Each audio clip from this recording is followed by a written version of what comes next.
question all the labels, right?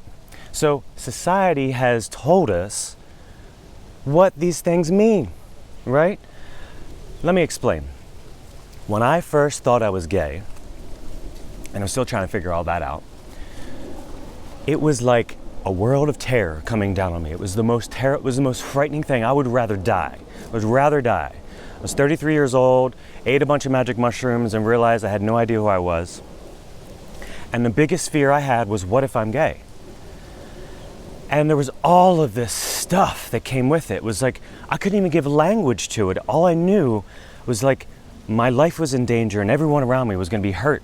And when I really look back and look at what was happening, it's just, there's so many beliefs. I come from a Christian fundamentalist background, like Baptist, Holy Rollers. So the conditioning in what even that implied was beyond what I ever even thought about. Just there was such a sense of dirtiness, such a sense of like STDs and like gonna die. And I can't tell you the crazy dreams I've had that have revealed what's in my subconscious mind about what these labels imply. So I've tried them all on. At first I was like, okay, I think I'm gay. And that was a big okay. And then I said, no, I'm not. I am future man. I am more evolved than gay. And maybe sure there's a part of me that is, and maybe that'll be my truth one day, but right now, the thing that liberates me is gay. And this is what this whole journey is about. And the issue with labels is to find the one for you that liberates you. Which label is your liberation? Because when you find the label that liberates you, and knowing that it can change, that's the beauty, knowing it can change. When you find the label that liberates you, honey, you celebrate that. You climb to the top of the mountains in glitter and high heels, and you sing it, and you shout it, and you share it. Because the world needs to know who you are. The world needs to know that you stand out, that you are different. And if next year there's a different label, you march your ass right back up to that mountain in a different pair of high heels, and you shout it again. So I've been all over the map. And God bless all my friends that have watched me try to figure it all out. And I can say what was really a challenge is there were so many of my friends really trying to tell me they knew who I was. You know, they kept seeing like, Keith, I just see you as just this, you're whoever you want to be.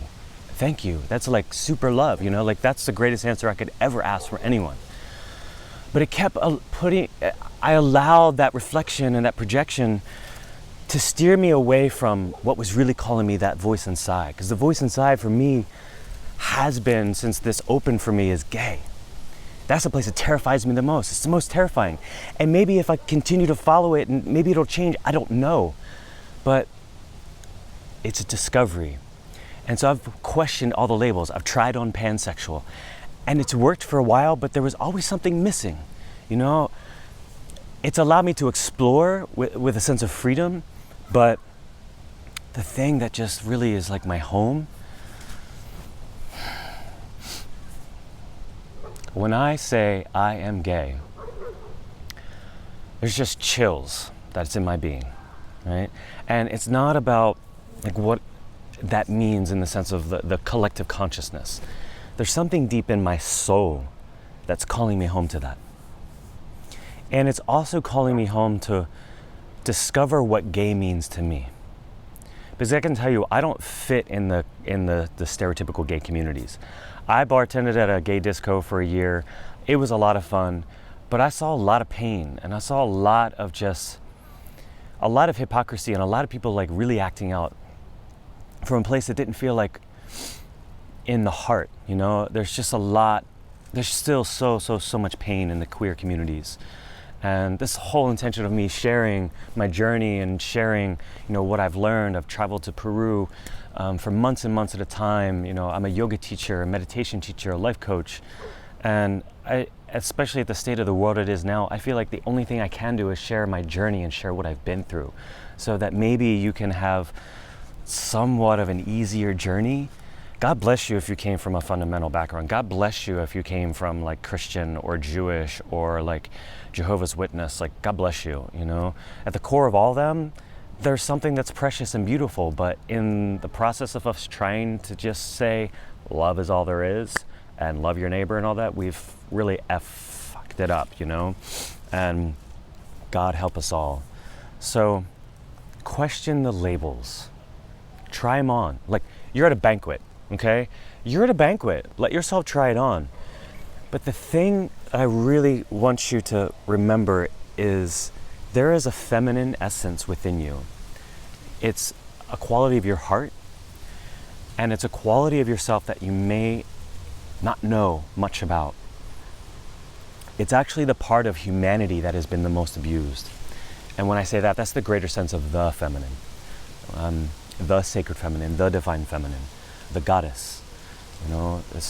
This is the part of humanity that has been stomped out thousands and thousands of years ago in the name of a monolithic God. And I believe that the queers that are awakening today and the gays that are awakening today have something really, really precious for humanity. We have, look, forget all the gay rights stuff for a moment. It's great to be viewed as equal and have marriage. All that stuff's super important. It's super important. But what I feel is most important is to look at how we've been labeled as a sexual act, and we've been kind of tolerated and for the stamp of approval. Okay, it's okay for you to have this sexual act, but we're so much more. We are so much more than some sexual act that has been taboo. We are so much more than taboo. We have incredible feminine, intuitive, healing, and creative gifts that this world needs more now than ever. We are the bridge builders.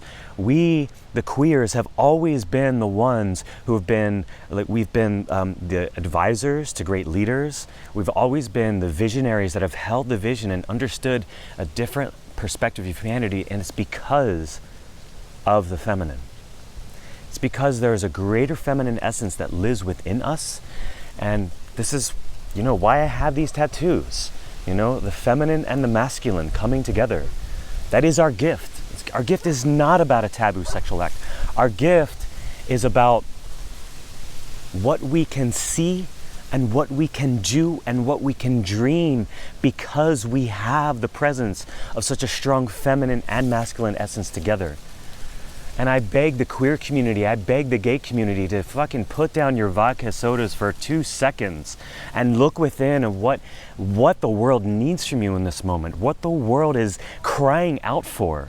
We're here to set an example that the repression and the abuse that we've been through, we need to step out of it, heal ourselves, and come into our communities and give our gifts, because that's the same thing that's happened in every other race, every other culture, anyone. You look at the Latino culture, you look at the Jewish culture, you look at any of them. We've all been repressed, we've all been abused, and we all have incredible gifts to give humanity. And the only way we will step out of that is if we first show up and heal our hearts and heal our brokenness and step out of our wounds and stop numbing our wounds. Great, it's Friday night, I'm gonna go have a drink at the gay bar, but I've spent the rest of my week really looking inside and really asking, who needs me? And what is it inside of me that the world has said no and that I'm longing to give the world? That's the place that I know this world is calling from everyone. And we have to start in our own communities and gather with our own brothers and sisters.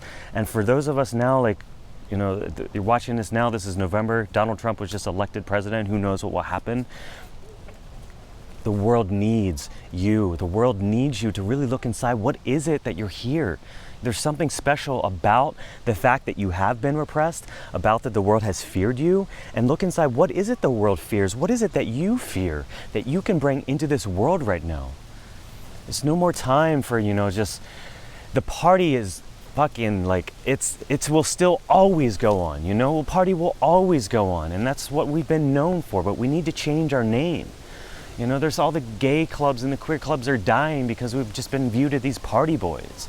And we have so much more to give. And if we don't show up and point our fingers at each other and say, what are you here to give? Step out of your wounds. You need to come forward and call me into my shit, call me into my love. It's time. So somehow along the lines we got from questioning labels to get your shit together. But it's important to know who you are. No, my buddy Ray Riglioso wrote Gay Men and the New Way Forward. If you haven't read this book, it's amazing. And this is what he told me, is like, there's so many people that are just like out there, you know, not really calling home to claim that the fact that they are queer, that they are gay. There's a fear in that. I get it. We've been abused. Nobody wants to take on a label. But there's a process of trying on the labels, all experimenting, and then coming home to, this is who I am. You know, you're here on earth for such a short amount of time. Life is too short to deny who you are. Life is too short to hide in the shadows. I did it for so many years, but that was because I was sexually abused as a child, and like I wasn't ready. I wasn't capable of facing the crap that I had to deal with, that trauma, those wounds, that anger, that grief. You know, I had to get older and draw the resources to pull it together. So, question all the labels, try them all on, and notice which one liberates you. Which one is your liberation? Which one calls you home? And gather with your brothers and sisters that love that more than anything else about you. That's all I got for you today. Don't forget, the drink of the day is dirty chai. Why dirty chai? Because you know you all got a little dirty in you. You know you all got a little dirty in you. You know you like to, You know you like to, that's what I'm talking about. Try all the labels on. So if you go, I tried that, oh, and I tried that, and you know what? I like to, I like me some, You know, I know you like to, I don't need a man to know that I like to, but that ain't true. That ain't true at all. I do need me a man. I need me a man to know that I like to, I am gay, honey. I'm gay to the stars. And I'm still trying to figure out what that means. I love you all. Keith Lightning, y'all. Oh, and if you have any friends that need support, don't forget mentoring for queer men at keithlightning.com. I love you.